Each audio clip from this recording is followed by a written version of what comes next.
Quando uma pessoa escolhe o que é necessário para o seu dia a dia, em geral não para pensar em toda a história do conhecimento humano que se esconde, de alguma forma, naqueles produtos. Quantas coisas precisaram ser descobertas, inventadas, estudadas e testadas, até que a humanidade acumulasse conhecimento bastante para, entre outras coisas, produzir álcool na forma de gel.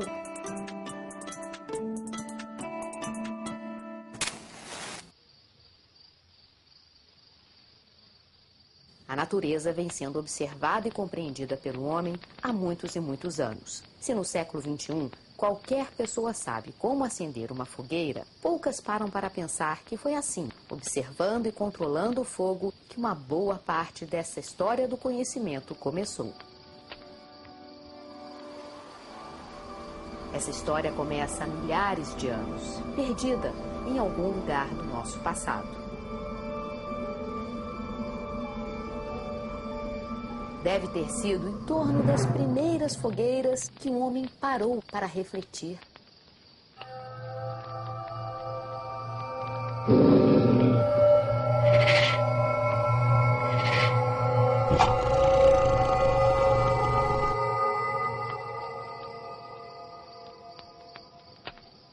A mesma fogueira que afugenta os animais selvagens e prepara sua caça o faz pensar.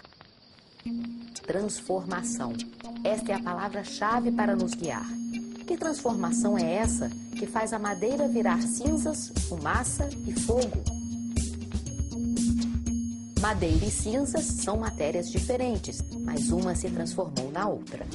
Esta é uma forma simples de representar a transformação que ocorre quando um tipo de matéria, a madeira, se transforma em outros tipos de matéria. Neste caso, as cinzas, a fumaça e o fogo. Essa seria uma organização ainda precária, mas serve para ilustrar o entendimento de que uma determinada matéria pode gerar outros tipos de matéria. Hoje entendemos melhor o que se passa pelo que chamamos de reação química.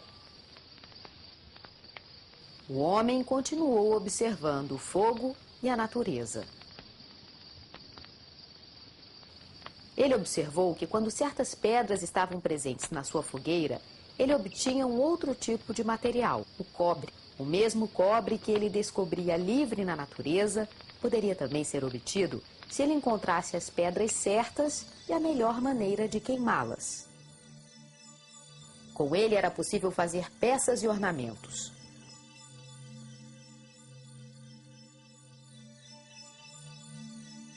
O homem passou então a transformar terra e pedras, dando início assim ao processo de metalurgia. A ação do fogo sobre determinadas pedras ou tipos de solo revelava novos materiais. De tanto observar a natureza, o homem foi desenvolvendo explicações para compreendê-la. Muitas delas explicavam os fenômenos naturais através da existência e da vontade dos deuses. Havia, portanto, um deus da tempestade, um deus do fogo, um deus do sol, um deus do mar, por aí vai. O senso prático e de sobrevivência dos homens fazia com que tratassem de cuidar de suas culturas, desenvolvessem técnicas de pesca e trabalhassem em grupo. Esses cuidados e aperfeiçoamentos traziam bons resultados, e foi possível constatar que nem tudo era uma questão de deuses, mas sim dos homens. Foram os gregos que ofereceram uma alternativa para o mundo regido por deuses. Eles introduziram a ideia de lei natural, ou seja, leis que nem os seus poderosos deuses poderiam mudar.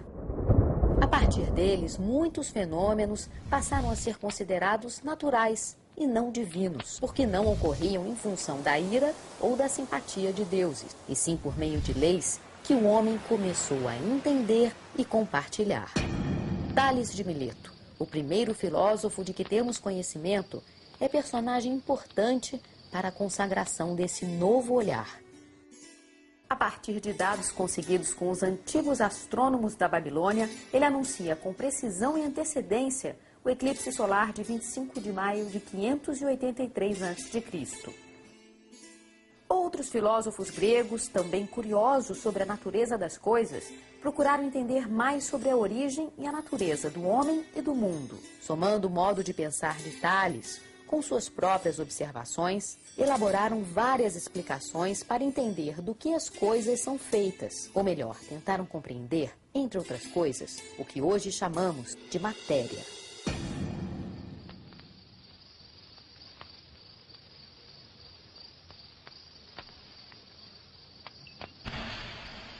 Foi Tales de Mileto também quem apresentou a primeira explicação sobre a natureza da transformação da matéria. Segundo ele, a água era o princípio primordial.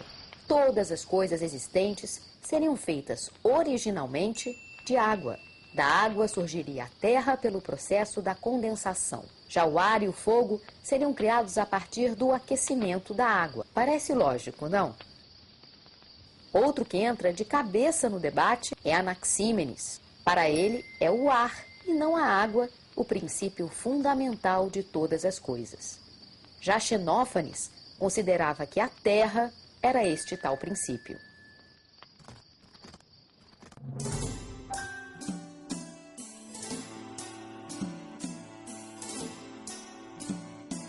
O resultado mais importante dessa discussão foi o conceito de que havia um princípio do qual todas as outras coisas eram feitas e que, de alguma forma, as transformações observadas na natureza envolviam estes princípios e também que as diferentes formas de matéria são resultado de diferentes combinações entre eles. Outro grego que veio colocar mais lenha nessa fogueira foi Empédocles. Mais de 100 anos depois de Tales, Empédocles amplia o número de princípios para 6 e propõe que todos os objetos e seres são formados a partir de fogo, terra, água, ar, amor e ódio. Empédocles introduz um importantíssimo conceito de elemento. Segundo ele, os diferentes tipos de matéria seriam formados por diferentes proporções dos 4 elementos: terra, água, ar, fogo, e seriam mantidos juntos ou separados em função do amor ou do ódio. Nem todos os filósofos gregos se satisfizeram com esta teoria e mantiveram suas reflexões e observações para evoluir daquela ideia. Quase 100 anos depois, Aristóteles aparece para refinar o modelo apontado por Empédocles. Aristóteles propôs que havia um substrato, a prima mater, e 4 qualidades: quente, seco, frio e úmido.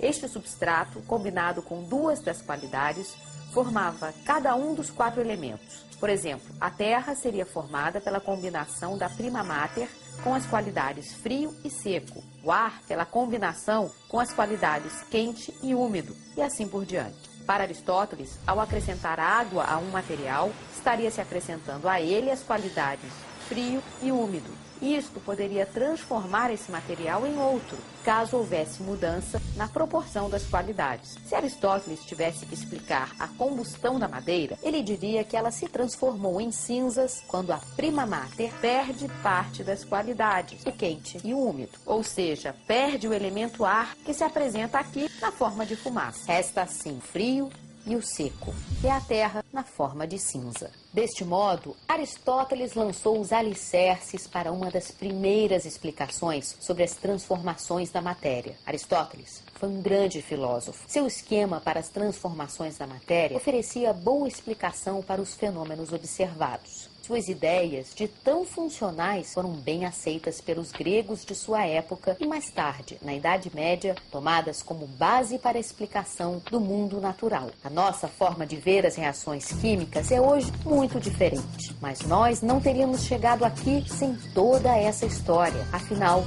conhecimento também se transforma. A menina vira mulher, a madeira carvão, o metal vira ferrugem, o trigo pão, o sal vira tempero, o sorriso alegria, o açúcar vira melado, a noite dia.